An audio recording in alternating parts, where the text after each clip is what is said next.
Chapter 1: The Metallic Taste of Silence. The metallic taste of silence hit him first. Not blood, though his mind insisted on the association, but cold air filtered through a dust-clogged vent, sharp enough to sting the throat. It was the kind of air you breathe in old buildings that pretend to be abandoned, even if someone is still paying the electricity bills. A phone vibrated on the floor, its dim screen blinking like a dying firefly. He stared at it, chest rising and falling too quickly, palms damp with sweat that smelled faintly of cheap soap and fear, always fear. The ringtone was muted, but he felt each vibration through his ribs, like a warning shot that missed on purpose. He swallowed. The taste didn't leave. The message on the screen was short enough to fit in one breath. They found him. Tonight. He didn't need a name. Some people are so deeply woven into your life that a pronoun is enough, especially those who vanish before they can speak the truth. A distant drip echoed somewhere in the building. Slow. Measured. Too regular to be comforting. He stood, brushing dust from the knees of his jeans, and the old floorboards groaned in protest, as if trying to say don't. But warnings usually came too late for him. He stepped toward the window. Outside, the street lamp flickered, the yellow glow staining the wet asphalt like an old bruise. A lone car idled across the road, engine humming softly, exhaust forming pale ghosts that curled upward and disappeared. He felt his pulse spike. Nobody waits in a running car at 3 in the morning unless they're too afraid to turn it off, or too confident they don't have to hide. His breath fogged the glass. He wiped it with the back of his sleeve, noticed the tremor in his hand, and muttered with bitter humor. Great. Shaking already. And I haven't even started making bad decisions tonight. The car didn't move. The drip continued. The phone buzzed again. His life, once slow and survivable, was speeding up, and speed never meant good news. He picked up the phone, thumb hovering over the message, heart pounding like a judge's gavel. And then the question, the one he'd been running from for years, returned, sharp and merciless. Do you really think the truth is always on the side of the victim? You're wrong. Utterly wrong. Truth, he'd learned the hard way, had a habit of abandoning everyone equally. He pocketed the phone. Tonight, he would step back into a story that should have ended long ago, back into memories of a theater filled with fear, and a school where time still refused to move on. Events etched into history, yes, but full of shadows nobody had ever bothered to follow. Someone wanted to speak. Someone wanted him silenced. And one man, the man who should have revealed everything, had disappeared the same night the country changed forever. He exhaled slowly. And tonight, he had returned. Or so they said. He tightened his coat, feeling the cold metal of the zipper against his skin. This was only the beginning, and he already hated where it was going. Chapter 2: A Man with Too Many Shadows. He used to be someone people recognized, not admired, not loved, but recognized. A journalist with a reputation sharp enough to slice open stories others preferred to leave sealed. Someone once called him the guy who digs where even moles refuse to go. He'd laughed at that. Then he'd been fired 2 weeks later. Timing, as always in his life, worked like an ironic punchline delivered by an unfunny universe. His name was Anton Lebedev, though half the people he'd interviewed insisted on calling him the reporter, as if a job title were safer than acknowledging a human being with opinions and bad coffee habits. Anton didn't mind. Being unnamed was a kind of freedom, at least until you started forgetting your own. Before all of this, before the tragedies that reshaped the early 2000s, before his notes were confiscated, for security reasons, before he learned to sleep with one eye half open, he had lived a normal, small life. A cramped apartment with peeling wallpaper. A desk buried under newspapers. A girlfriend who loved him until she didn't. And a cat named Malish, who tolerated him on good days. Then came the stories that got too close to the wrong lines. Lines you weren't supposed to cross. Lines everyone pretended didn't exist. Anton had crossed them anyway, not out of courage, but out of stubbornness. Curiosity, he believed, was just stupidity with better PR. He still remembered the last article he'd published, a piece questioning the inconsistencies in several reports after the Nord-Ost siege. Nothing explosive, just questions, facts, and a few uncomfortable observations. Someone had knocked on his door at 2 in the morning the following week. A polite man in a dark coat had suggested he take a vacation and stop poking at sealed wounds. Anton, ever sarcastic, replied, "Wounds don't stay sealed when they're infected." The men didn't laugh. He simply left the way a shadow leaves when a light burns out. A month later, Anton's editorial position was restructured. His ID card stopped working. His files went missing. His colleagues avoided eye contact. He wasn't fired, firing him would imply he mattered, but he was quietly erased, replaced by a cheerful young correspondent who wrote human interest stories about puppies and local baking festivals. And so Anton drifted. He did odd jobs, ghostwriting political speeches no one remembered, editing dry reports that felt like they were printed on sandpaper, consulting on documentaries that never aired. His clothes grew older with him, coat fraying at the collar, shoelaces replaced more times than he could count, scarf smelling faintly of old libraries and rain. He smoked too much. He slept too little. He lived in the thin space between boredom and paranoia. And yet, he never stopped digging. Not because he wanted to change the world, that ship had sunk long ago, and he wasn't on board, but because mysteries itched at him. Once he learned a question existed, he couldn't stop chasing the answer, the way a mosquito can't resist the glow of a fatal lamp. That's when Sergei entered his life. Sergei, the man who would later vanish on the night that mattered most, had been a mid-level investigator during the early 2000s. Not a hero, not a villain, just one of those gray men who filled police archives with careful handwriting and lukewarm tea stains. He and Anton had met during an interview, when Anton was still writing openly about the Nord-Ost aftermath. Sergei had worn a sweater that smelled of stale cigarettes and peppermint gum. His voice was quiet, too quiet for a man handling tragedy every day. He had answered only half of Anton's questions, but the half he did answer were enough to spark something. A connection. Or maybe a warning.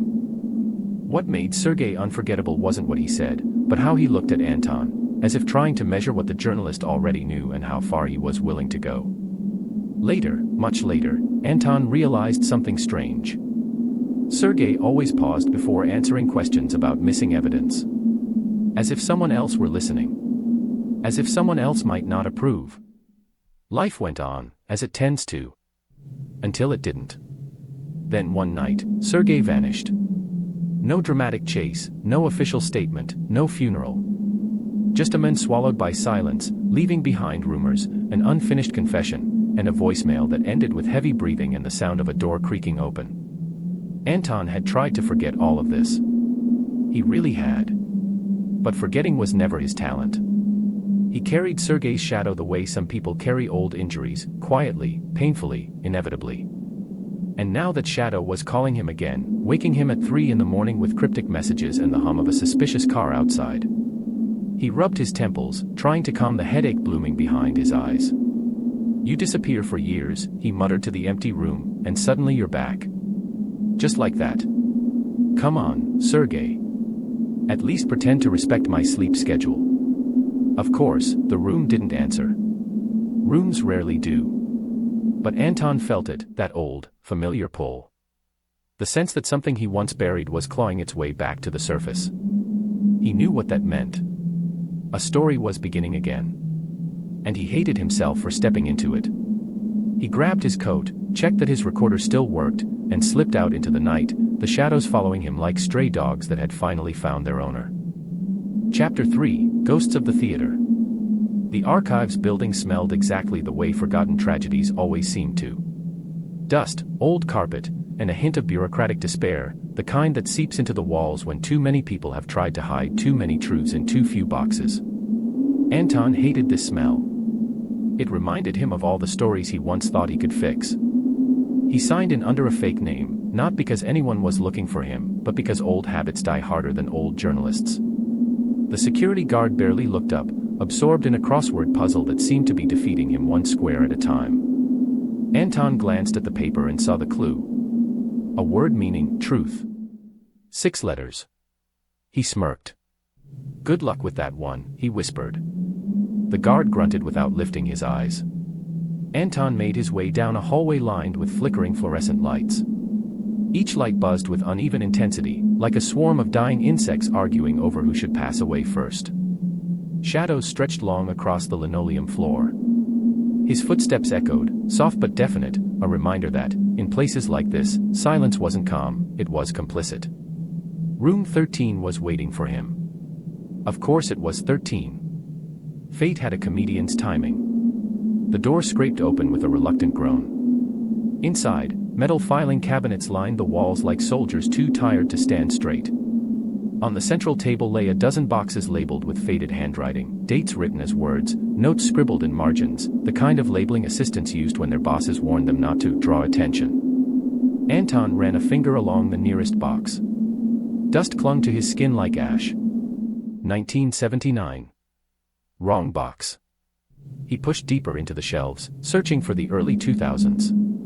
That was where the ghosts lived, the theater siege, the aftermath, the investigations, the contradictions that had never stopped gnawing at him. He found the right stack.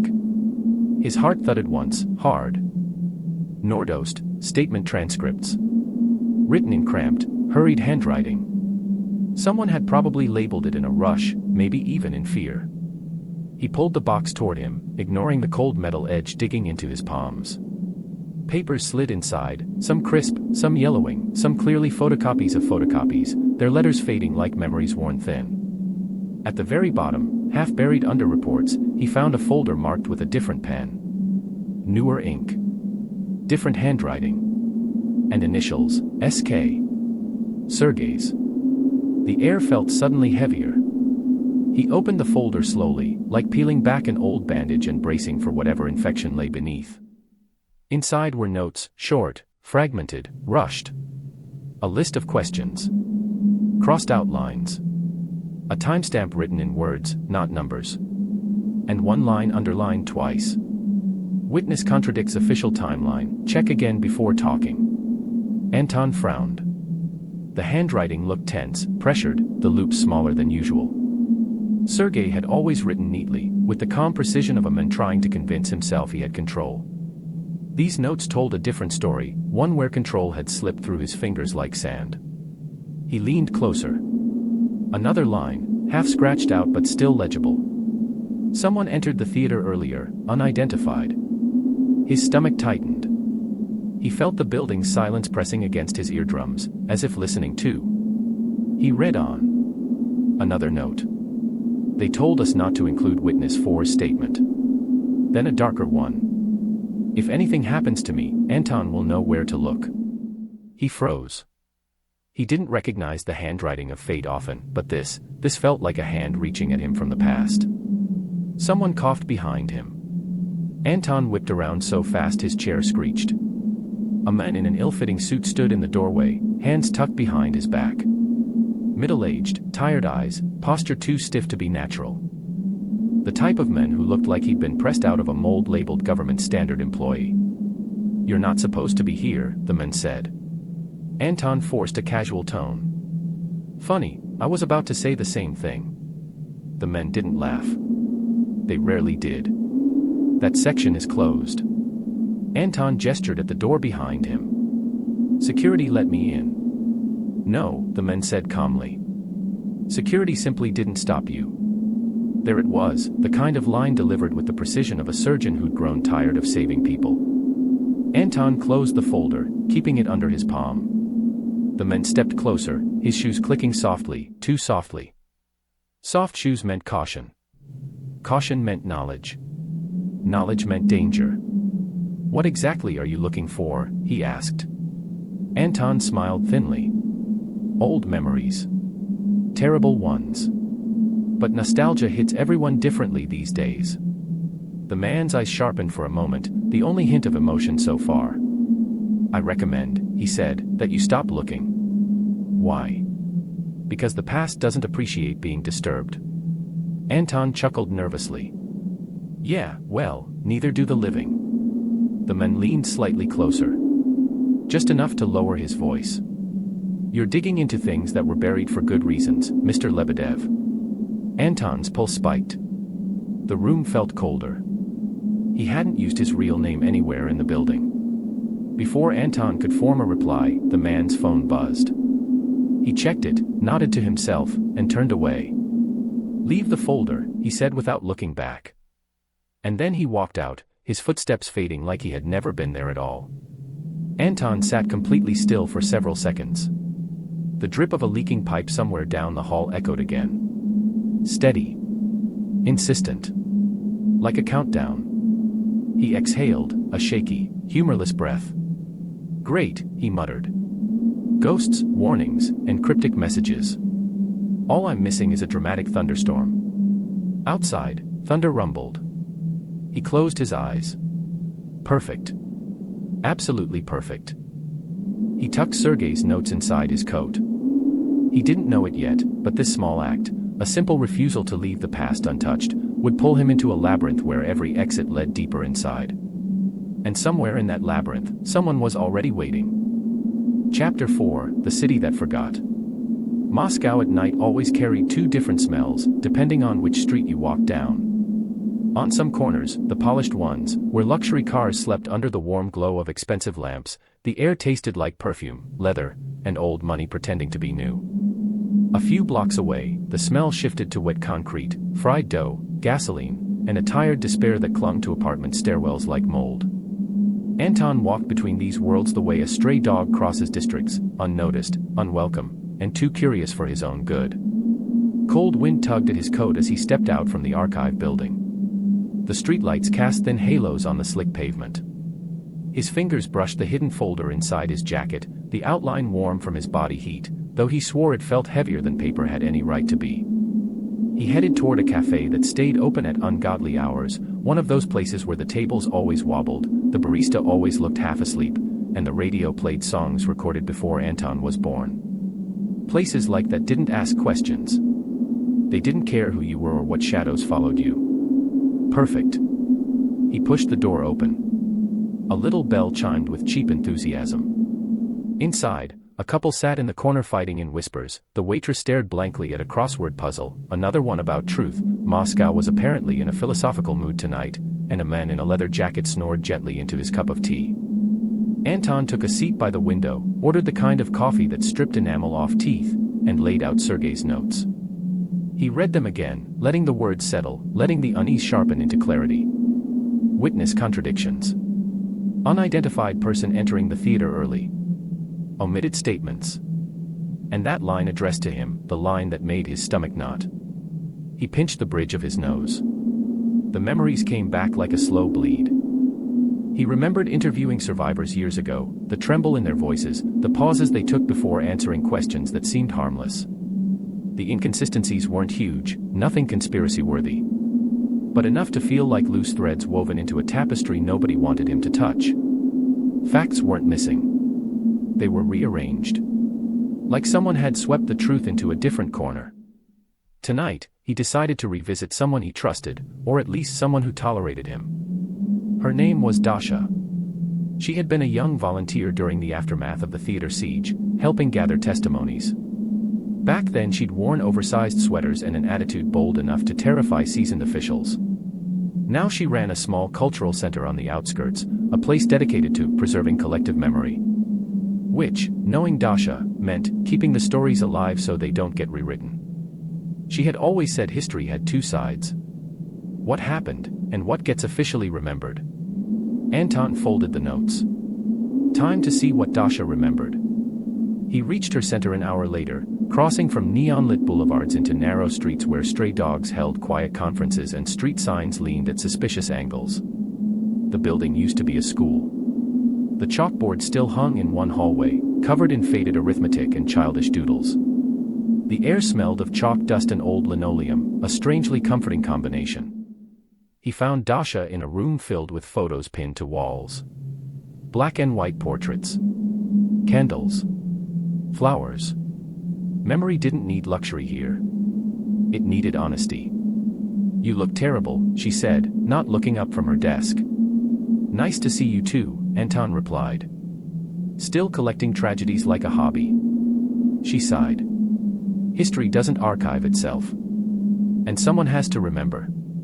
Come in." Her hair was tied in a messy bun, ink stains on her fingers, glasses slipping down her nose. She smelled faintly of lavender tea, her trademark. She didn't look older.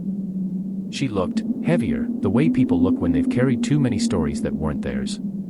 So, she said, pouring hot tea into mismatched cups. Judging by your aura of doom, you're chasing another ghost. He raised an eyebrow.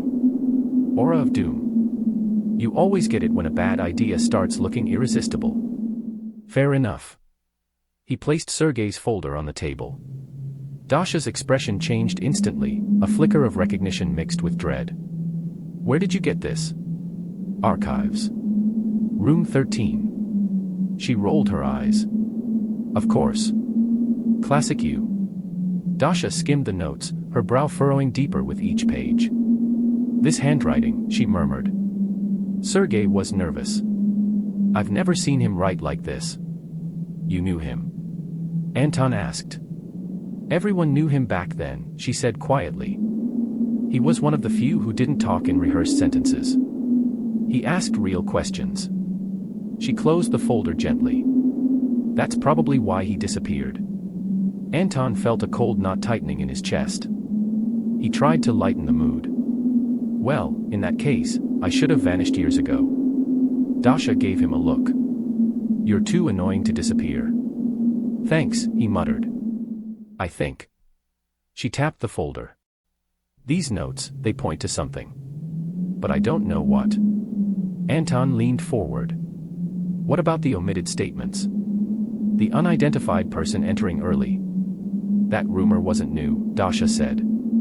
Some witnesses said they saw someone before everything started. But the stories were inconsistent. Different descriptions, different times. It didn't fit the official reports, so the statements were edited out, Anton finished. For clarity. For convenience, she corrected. Silence settled between them, a heavy, uncomfortable silence filled with unspoken names and memories neither of them wanted to resurrect. Dasha finally broke it.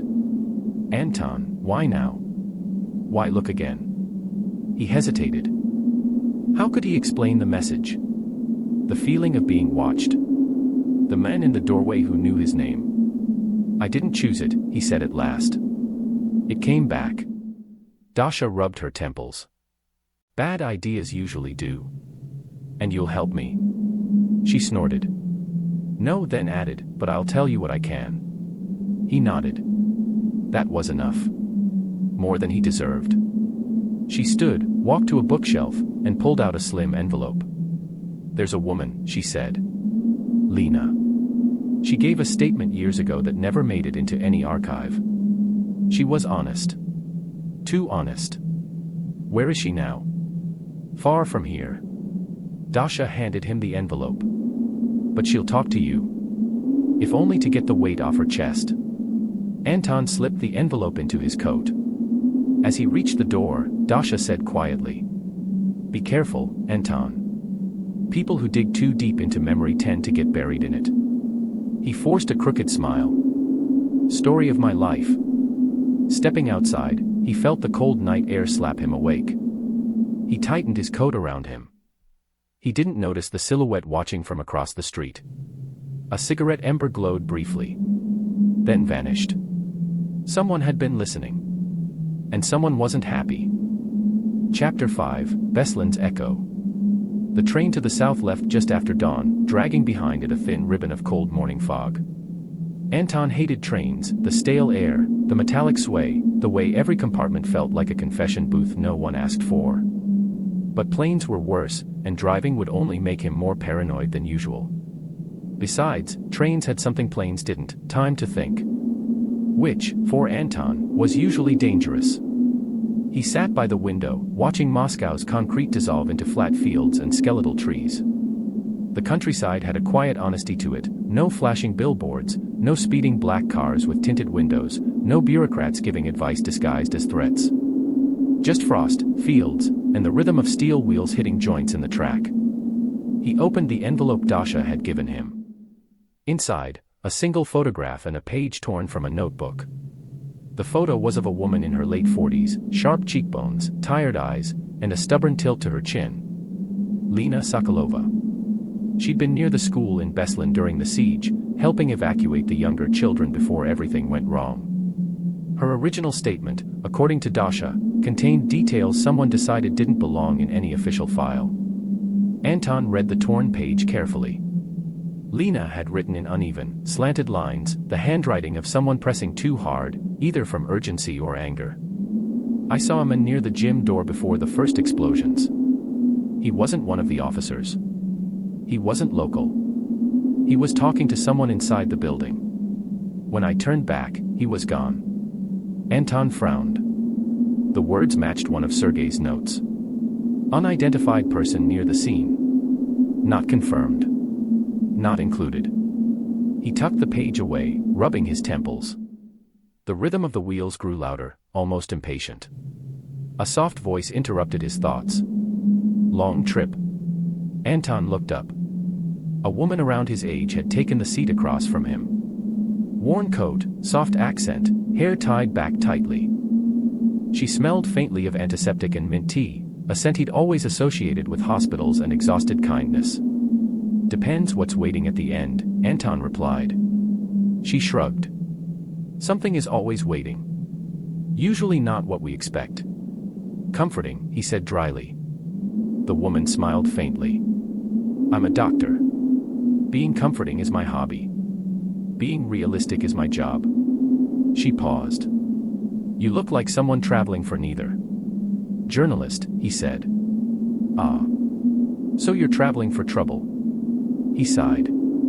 It tends to find me even when I stay home. She nodded sympathetically, as if she'd heard similar stories 100 times from patients who refused to rest. Whatever you're chasing, just remember this. People only lie about the things that matter. He blinked. Do you always hand out philosophical warnings to strangers? Only to exhausted men who look like they haven't slept since last Thursday. Anton smirked. That's surprisingly accurate. She stood when the announcement came over the loudspeakers. My stop, she said.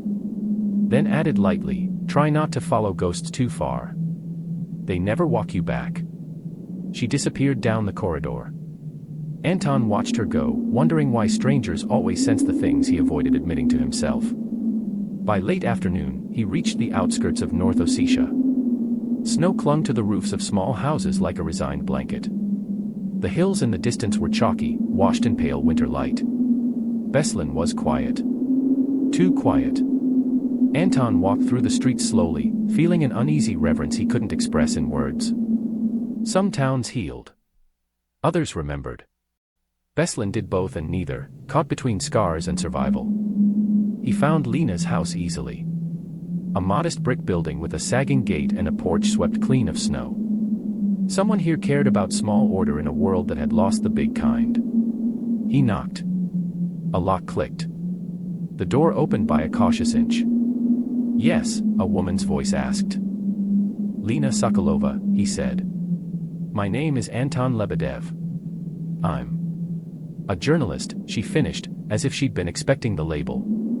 Her eyes scanned him sharply. Not with fear, with judgment. Dasha warned me you'd come. Well. At least he wasn't a surprise. She opened the door fully. If you're here for sensationalism, you can leave. If you want the truth, come in. He stepped inside. The air smelled of firewood, old books, and peppermint tea, apparently a regional trend. Lena moved with the precision of someone who'd once been decisive. She poured tea.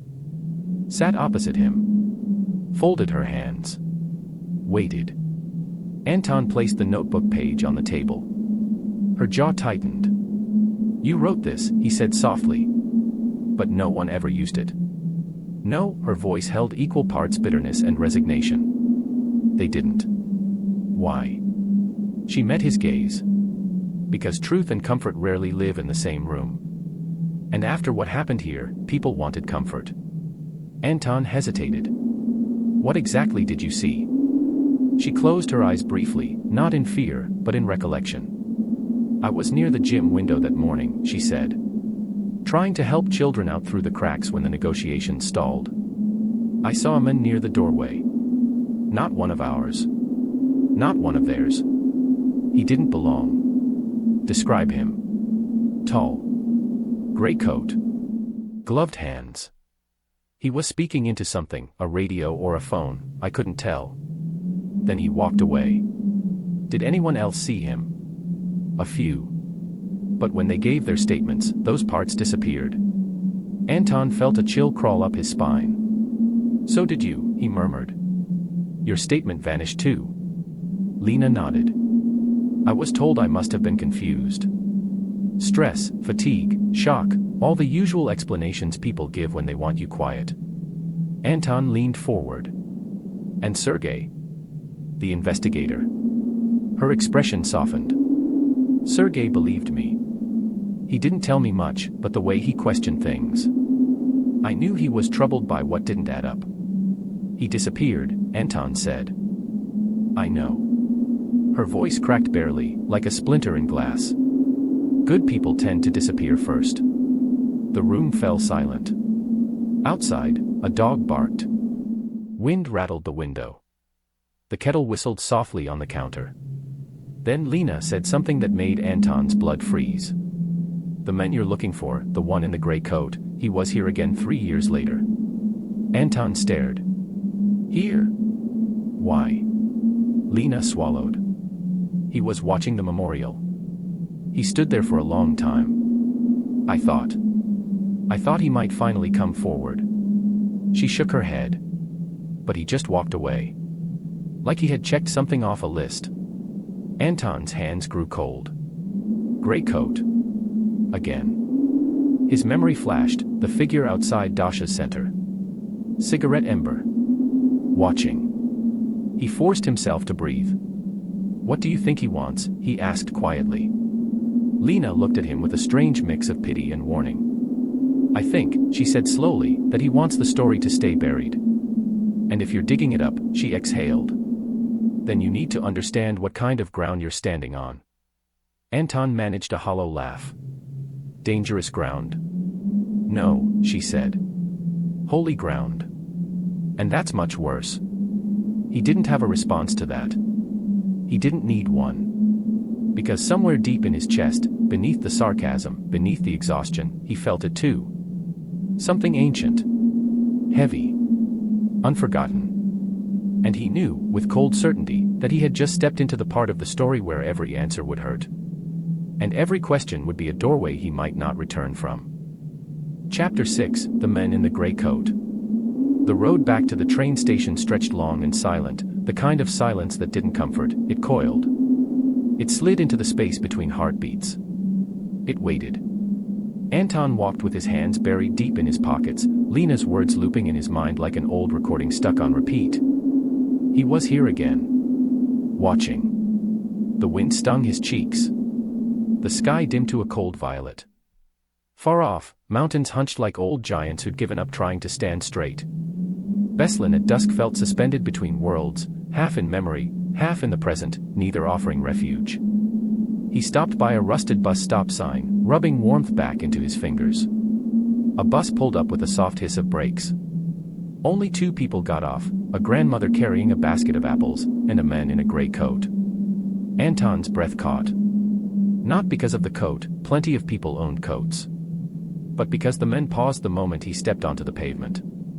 Paused. Turned. Looked straight at him. The air thinned. The man's face was unremarkable, the kind of face you forget between blinks. Bland features. Pale skin. Eyes so calm they felt wrong, the way a lake feels wrong when the wind stops suddenly. He lit a cigarette with a steady hand. No hurry. No hesitation. Anton tried to play it cool. He failed. His mouth opened before his brain caught up. "We met before." The man smiled faintly, like the question amused him. "No," he said. His voice was low, almost soothing. "But I know who you are." Alarm bells screamed in Anton's skull. He kept his tone casual. "That's comforting. Saves us both an introduction." The man exhaled smoke in a thin, controlled stream. The cigarette smelled expensive, something imported, sharp, metallic. "You were at the archives," he said. "And at the cultural center." He paused. "And here." Anton's pulse spiked. "That's a lot of places to keep track of." "That's my job," the man said simply. "Stalking journalists?" The man chuckled softly. A warm, friendly sound that somehow chilled Anton more than a threat. Not stalking. Observing. He flicked ash to the ground. You ask questions that lead people astray. Astray from what? From peace. The men shrugged lightly. From forgetting. Forgetting is important, Mr. Lebedev. It keeps wounds from reopening. Anton snorted. Wounds don't heal by pretending they don't exist. That, the men replied, depends who you ask. They stared at each other for a moment, two silhouettes carved into the fading light of a town that still bled memory from its foundations. Then the men glanced at the mountains behind them. Some places, he said softly, should be allowed to rest. And some stories should stay untouched. Anton folded his arms, partly for warmth, partly for defiance. Let me guess, you're here to tell me to stop. Oh, not at all. The man shook his head with eerie politeness. Stopping you would require effort. And I dislike unnecessary work. Then what do you want? The man smiled. It didn't reach his eyes. To make sure you understand the consequences. Anton's throat tightened. Consequences for whom? For everyone involved. The man stepped past him, brushing his shoulder lightly, too lightly, as if emphasizing how easily he could have pushed him, hurt him, done worse. You're stepping onto unstable ground, Mr. Lebedev. It shifts under those who walk it. It swallows the ones who run. Anton spun toward him. You knew Sergei. The men didn't turn back. I know everyone who doesn't know when to walk away. Is he alive? A pause. Long enough to be a knife. Then. Alive is a complicated word. And then he walked off, toward the market, disappearing between stalls like he had dissolved into the evening shadows. No dramatic exit. No warning. Just a man who existed one moment and seemed like a rumor the next. Anton stood frozen, heart hammering. His breath fogged in front of him, shaky, uneven. He whispered to no one, what the hell is happening? But the air didn't answer. It rarely did. Back in the train cabin, Anton sat with his back to the wall, coat folded beside him, eyes fixed on the passing darkness outside. The rhythmic clatter of wheels had been comforting earlier. Now it sounded like a countdown. He replayed every detail, the tone of the man's voice, the calmness, the casual certainty. This wasn't intimidation. It was familiarity. As if the man had done this many times before. He opened Sergei's notes again. One scribbled line, barely legible, caught his attention. Gray coat. Not one of ours. Not one of theirs. Anton's hands trembled slightly. The train lights flickered overhead. He closed the folder slowly, pressing it to his chest. Someone had been involved in both tragedies. Someone who lingered at the edges. Someone who didn't belong. Someone who wasn't finished. He knew, with cold clarity, that he had just met that someone. And the men had let him walk away. Which meant either mercy. Or worse. Confidence. The kind of confidence born from knowing the ending before the story is even written. Anton leaned back, exhaling shakily. His breath felt thin, his nerves wired like frayed cables. He thought of Dasha. Of Lena. Of Sergei, writing desperate notes. He whispered the obvious out loud, because silence made it more terrifying. He's watching. He rubbed his face with both hands, willing the tension to melt. It didn't. It never did. When he finally closed his eyes, half asleep, half wired, one thought pulsed through his mind like a heartbeat wrapped in barbed wire. This isn't a story about what happened. It's a story about why no one wants it told. And far away, in the corridor outside his compartment, someone's footsteps paused. Listened. Waited. Then moved on. Chapter 7, The Silence Between Footsteps. The train groaned into the outskirts of Vladikavkaz just past midnight, its wheels scraping against the rails like metal teeth grinding through old bones. Anton stepped out onto the platform, shoulders hunched against the mountain wind. It smelled of coal dust and diesel, the scent of a place where secrets didn't just hide, they burrowed deep. A street lamp flickered overhead, buzzing like an irritated wasp. The station was almost empty. A drunk man slept on a bench, wrapped in a blanket patterned with cartoon bears. 2 stray dogs argued over a piece of bread. Somewhere, a security guard coughed, the sound echoing through the iron canopy like a warning shot. Anton's phone vibrated. Unknown number. He hesitated, then picked up. A whisper.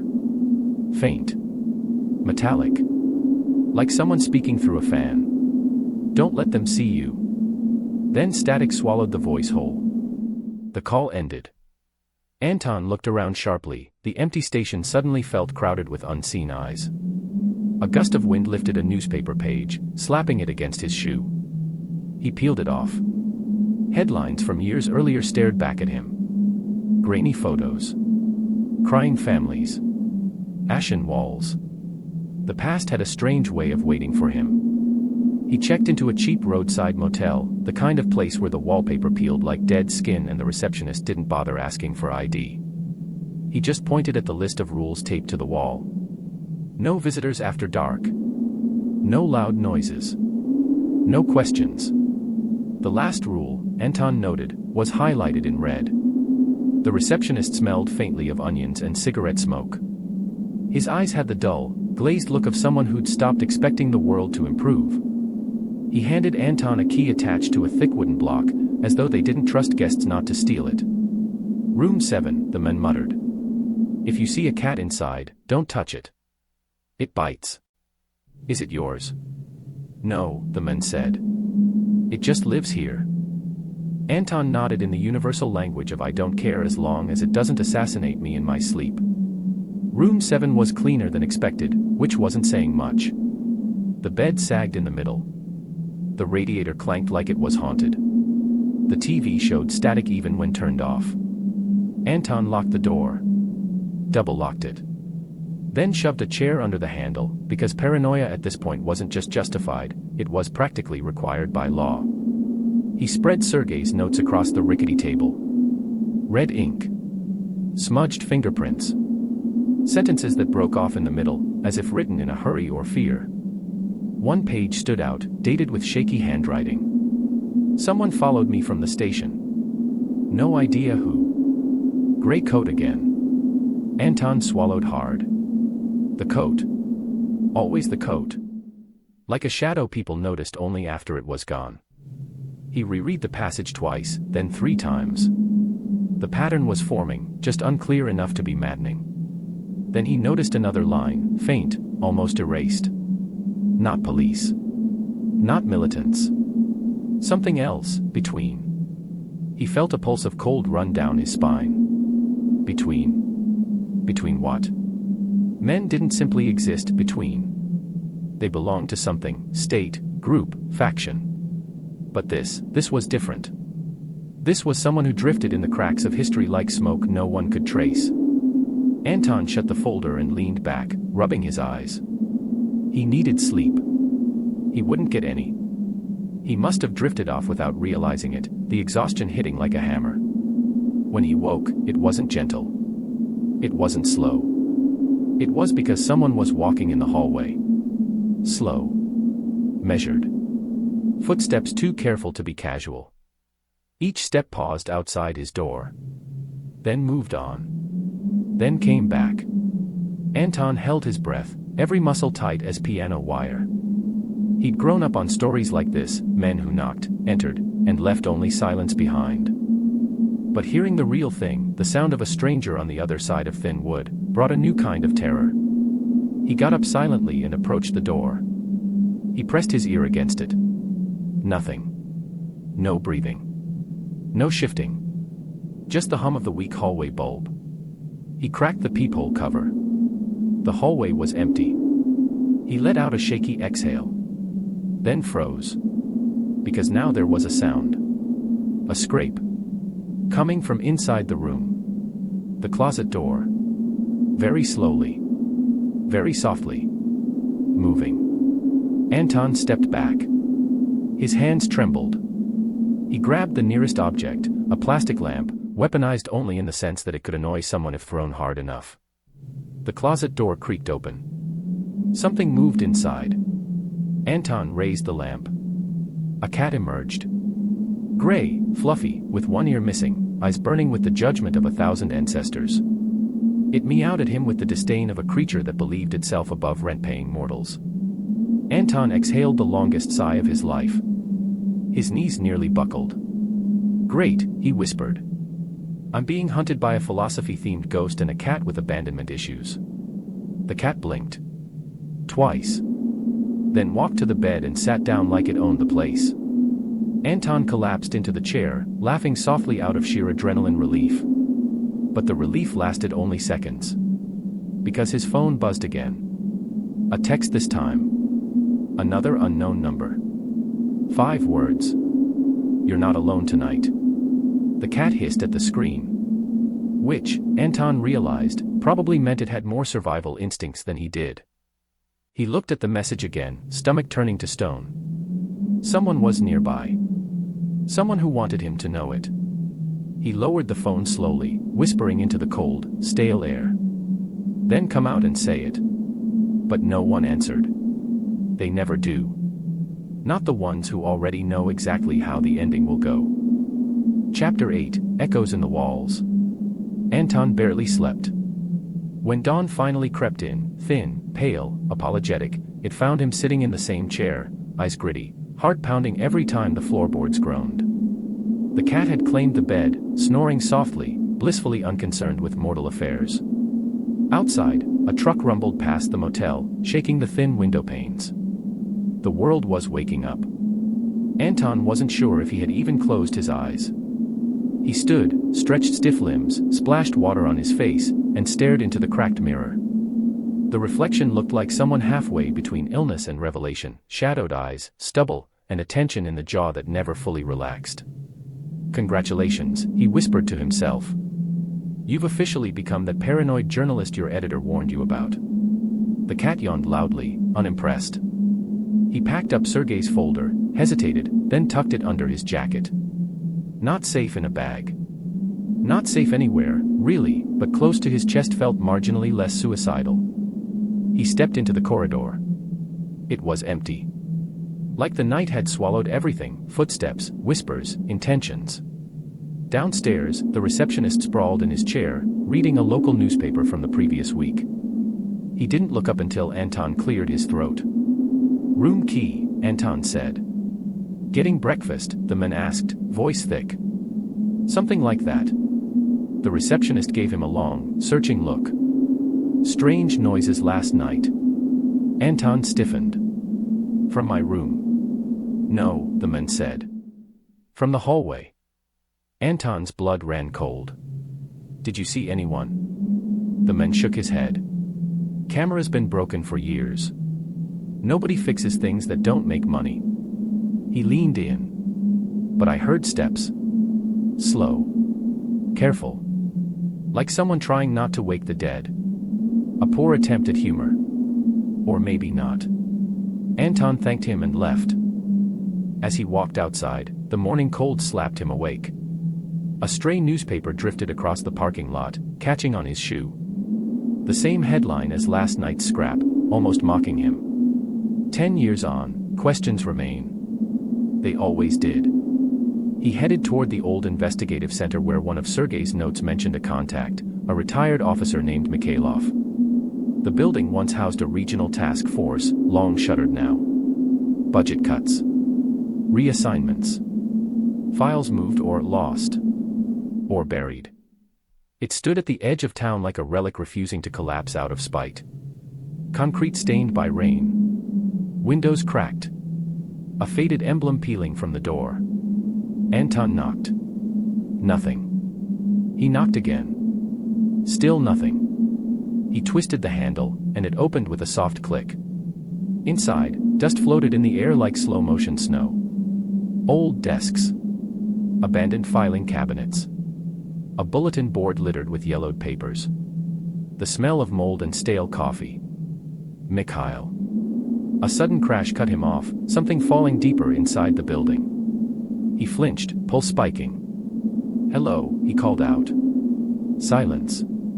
He moved carefully through the hallway, shoes crunching on debris. The sound came from a side office. He approached, swallowing hard, and pushed the door open. A man sat at the desk. Gray hair. Heavy coat. Thick hands folded as if in prayer. At first Anton thought he was dead.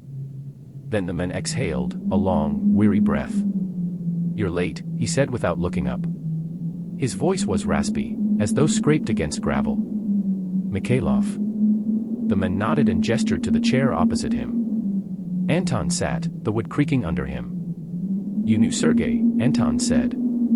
It wasn't a question. Mikhailov chuckled softly. "Knew him.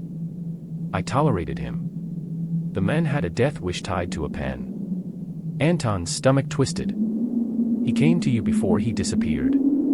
Another nod. The old man rubbed his temples. "He told me he'd found something. Something big. Something that didn't fit any official story, or unofficial one." "What was it?" Mikhailov lifted his gaze. His eyes were haunted. "You ever see a shadow walk by itself?" he asked. Anton blinked. "What?" "A person who doesn't belong to any list. Any agency. Any faction. No records. No directives. No chain of command. Just, present." He tapped the desk. Quiet. Efficient. Observing. Anton's throat tightened. The man in the gray coat. Mikhailov didn't even flinch. "So he's with you now?" "I don't know if he's with me." "No," the old officer said. "He's not. He's ahead of you." That didn't help. Anton leaned forward. "Sergei mentioned him." "You mentioned him. Who is he?" Mikhailov shook his head. "There are stories, but stories aren't evidence. And evidence tends to vanish." He looked toward the window. "Listen carefully. After certain tragedies, certain operations, certain nights, people like him appear. Always on the periphery. Not interfering. Just making sure the right version of events survives." Anton felt the room shrink around him. "And the wrong version gets buried. A beat. Along with everyone telling it." They sat in silence. The dust floated, lazy and innocent, unaware of the tension clinging to the air. "So what did Sergei find?" Anton asked. Mikhailov didn't answer at first. He stared at the wall, jaw tight. Finally, he found a list. Names. Locations. Transcripts. It wasn't proof of anything, not solid, not actionable, but it suggested coordination. Between who? Mikhailov hesitated. Between sides that should have never been anywhere near each other. Anton's pulse thrashed. "That's impossible." "Correct," Mikhailov said. "Which is why he vanished." Anton swallowed. "Do you have the list?" The old man looked at him with a strange mixture of pity and warning. "No," he said. "But I know where he hid it." A cold wind blew through the cracked window, lifting the papers on the desk. Mikhailov lowered his voice. "Before I tell you anything, answer me one question." His eyes sharpened. "Are you prepared not to like what you find?" Anton thought of the gray coat. The phone calls. The footsteps. Sergei's desperate handwriting. Lena's trembling voice. Dasha's silence after the blast. He nodded. Even though he wasn't sure. Even though no one ever truly is. Mikhailov leaned closer. His next words were quiet. Measured. Heavy. "Then listen carefully, Anton. This doesn't leave this room. The list is hidden in a place no sane person would search." Anton braced himself. "Where?" Mikhailov whispered. "In the ruins." Anton's breath caught. He didn't need to ask which ruins. In this region, there was only one place people meant when they said the ruins. The weight of it settled on his chest like a stone. Mikhailov sat back. "If you go there, you won't be walking alone." "I know." "No," the old man said. "You don't." He closed his eyes. When Sergei went, the man in the gray coat was already waiting for him. Chapter 9, The Ruins Remember. The drive out of town felt like descending into a memory that wanted nothing to do with the present. The road twisted through barren lots and abandoned storefronts, each building leaning slightly as if exhausted by the years. Anton's rented car rattled over potholes deep enough to drown a truth or two. He passed a playground, rusted swings moving only when the wind insisted. He passed a burned-out house, charred beams jutting out like broken ribs. He passed a lone street vendor selling sunflower seeds from a folding chair, his breath fogging the cold air, eyes fixed on something far older than the street. The ruins lay ahead. Not marked by signs. Not fenced off. They didn't need to be. Everyone knew to stay away. He stopped the car near a sagging fence, the kind locals said once had barbed wire, though time had chewed most of it away. The building beyond it stood silent, skeletal, a monument to grief and unanswered questions. Vines crawled through broken windows, weaving themselves into the bones of the structure, as if nature tried to stitch the wound shut and failed. Anton stepped out. The air was different here. Heavier. Older. His breath turned white immediately. His fingers numbed despite gloves. Even the sunlight seemed dimmer, unwilling to illuminate too much. He approached slowly. Every step on the cracked concrete sounded dangerously loud. He reached the entrance, or what was left of it. The metal frame was warped, the door long gone. Only the echo remained, bouncing off walls where voices once screamed, begged, prayed. Anton swallowed hard. "This is it," he whispered. Sergei came here. He wasn't talking to anyone, but the building felt like it listened. Inside, the cold hit harder, as if the air hadn't moved since the tragedy. Dust coated the floor like a thin layer of ash.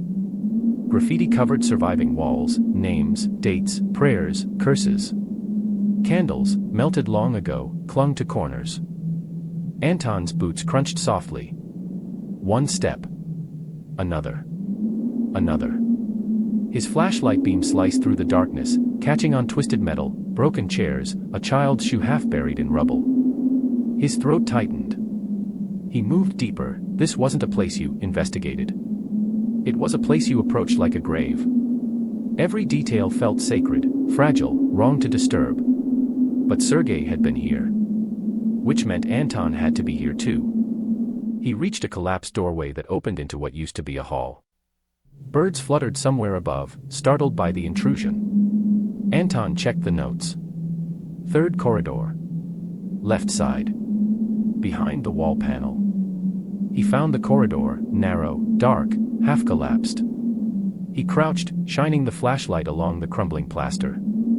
For a moment, nothing. Then he saw it. A rectangular outline. Subtle. Almost erased by time. He reached out and pressed. Nothing. He pressed again. Still nothing. He exhaled, stepped back. And something clicked. A soft shift. A sigh of displaced dust. The panel tilted slightly. Anton's pulse quickened. He pried it open carefully. Behind it. A small hollow. And inside, wrapped in a plastic sleeve yellowed by years, a notebook. Sergei's notebook. He reached for it. A noise. Footsteps. Not outside. Not echoing randomly. Close. Inside the building. Slow. Unhurried. Deliberate. Anton froze. The footsteps stopped. Silence held its breath. Then. I hoped you'd find it. Anton spun around. The flashlight trembled in his grip. The man in the gray coat stood at the far end of the hallway. Calm. Still. As if he'd been waiting for years. The beam of light caught his face, too ordinary, too precise, the kind of face built to be forgotten. His coat brushed the floor as he stepped forward, hands tucked casually in pockets. Anton's voice cracked. Why are you here? The man smiled lightly. Same reason you are. To see what Sergei left behind. This is evidence, Anton said. Proof. Proof of what? The man asked softly. A theory. A suspicion. Shadows moving in old buildings. Anton clutched the notebook tighter. You followed him here, he accused. The man tilted his head slightly. I follow many people. Some to protect them. Some to guide them. Guide. Anton spat. You mean silence? The men chuckled, not cruelly, but as if Anton had told a naive joke at a funeral. You think silence is imposed, he said. It's chosen, Mr. Lebedev. People prefer the official story because it hurts less. I'm not people. Yes, the men said. You're inconvenient. The word hit like a punch. Anton took a step backward, bumping against the crumbling wall. Did you kill him? The men looked genuinely surprised. Kill? No. Sergei ran. Ran too fast, too far. The truth was heavy, and he wasn't built to carry it. Where is he? The men took one more step, close enough for his voice to drop into something almost intimate. He left the story, he said. And stories never welcome you back. Anton's grip tightened around the notebook. You won't take this, he said. The men sighed softly. I'm not here to take anything. Then what do you want? The man's expression flickered, a shadow of something unreadable, almost pity. To warn you. About what? Consequences, he said. Some things you uncover. Some things uncover you. The building moaned as wind pushed through broken beams. Dust fell like gray snow. Anton's hand hovered near the notebook, his mind racing. I'm not stopping, he whispered. I know, the men replied. If you were the stopping type, we wouldn't be having this conversation. A beat. Just remember, truth and survival rarely shake hands. Anton's heart hammered against his ribs. Is that a threat? No, the men said. It's geography. You've walked into places where lines blur. And blurred lines tend to swallow the people who try to straighten them. He stepped back, fading into shadow as effortlessly as someone crossing a street. You have the notebook, he said. What you do with it decides how long you remain a protagonist. The words lingered long after his silhouette dissolved into darkness. Then the footsteps resumed, slow, soft, until they vanished entirely. Leaving Anton alone in the ruins. Holding a notebook. Holding answers. Or holding a fuse. It was hard to tell the difference. Chapter 10, Paper Cuts. Anton didn't remember leaving the ruins. One moment he was staring at the place where the men in the gray coat had stood, as if the shadows themselves had briefly loaned him a body, and the next he was outside, the daylight blinding after the suffocating dimness inside. His breath steamed in the cold air. His fingers hurt from clenching the notebook so tightly. He sat in the car, closed the door, and only then felt the shaking. Not fear. Not shock. Something heavier. The weight of knowledge pressing against his ribcage like a second heartbeat. The notebook seemed ordinary, worn, soft at the edges, the plastic sleeve crackling with age. But it pulsed with meaning. With danger. With the kind of truth people tripped over and never got back up from. He placed it on the passenger seat and stared at it. Then broke the silence. Great. I'm talking to stationary objects now. A voice inside his head answered, at least they don't talk back. Which, considering recent events, was no longer guaranteed. He drove back toward the motel, mind clawing through possibilities. The gray-coated man's calm wasn't confidence. It was certainty. The kind of certainty that came from experience, or from standing on the side of history that rewrites its own chapters. Anton replayed every word. You're inconvenient. He left the story. Truth and survival rarely shake hands. Poetic. Creepy. Helpful in absolutely no way whatsoever. Traffic was sparse. Vladikavkas drifted by, slow, cold, indifferent.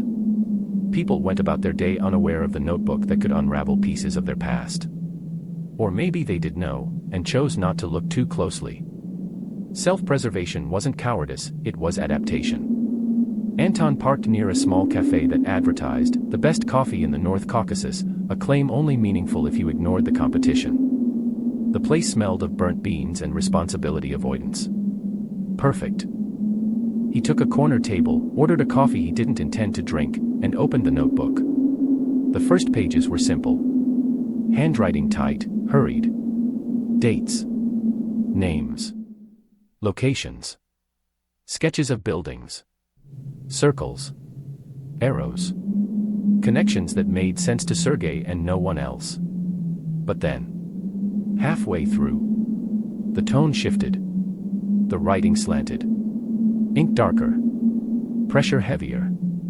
Anton read. They aren't who we thought. They move between. Not involved, not neutral. Purpose unclear. Orders from nowhere. He frowned.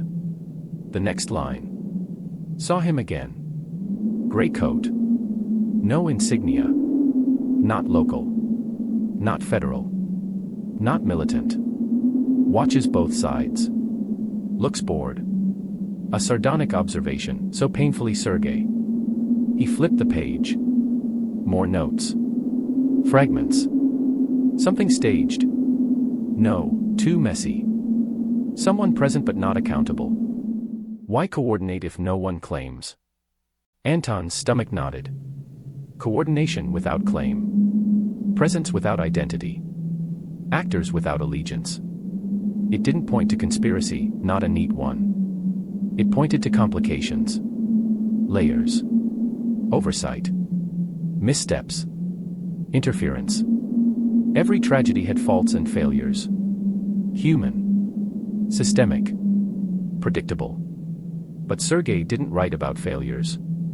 He wrote about ghosts. Anton continued. Mikhailov doesn't want to talk. Others scared. Everyone saw something but can't admit it. Next page. The ruin isn't empty.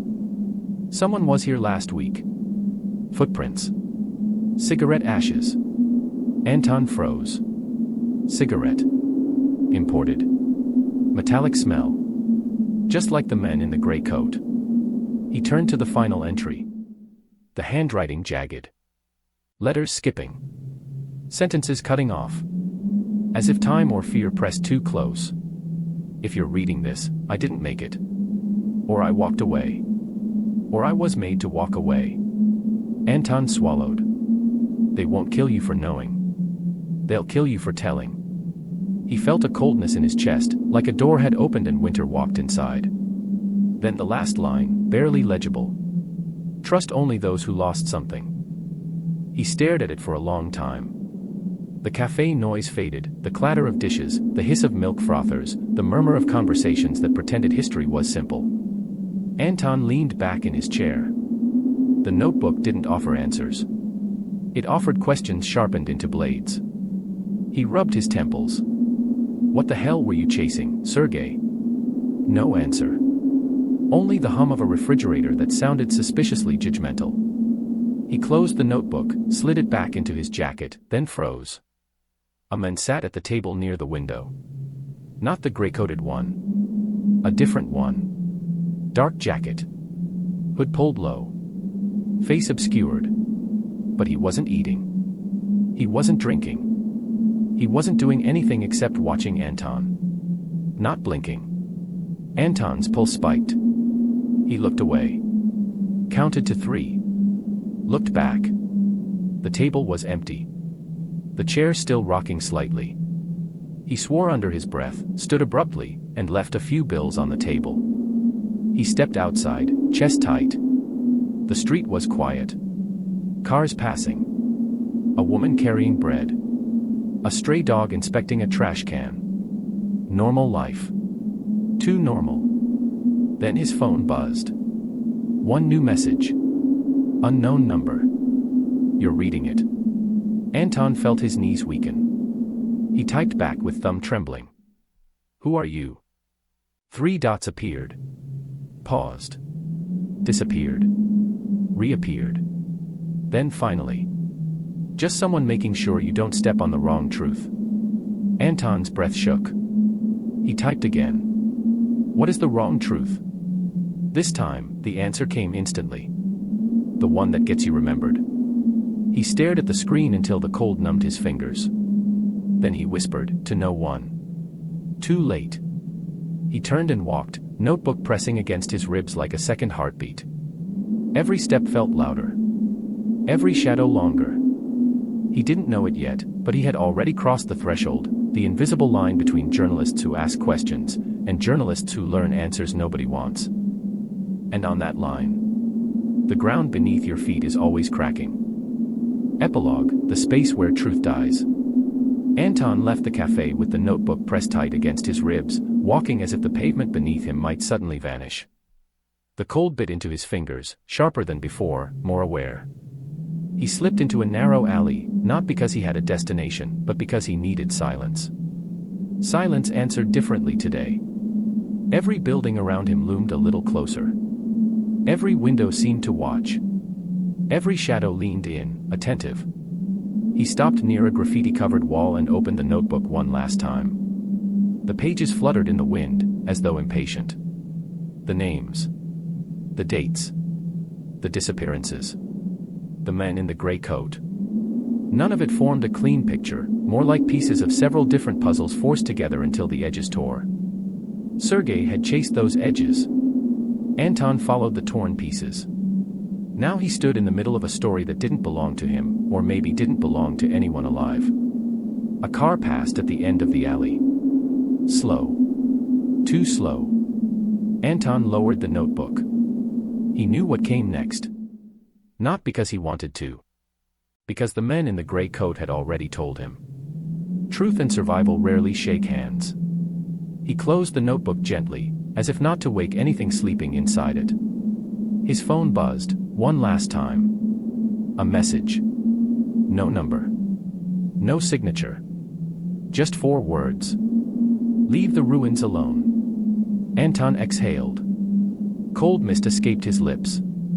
He typed nothing in response. What reply could he possibly give? The truth wasn't his enemy. But the people guarding it. They didn't lose.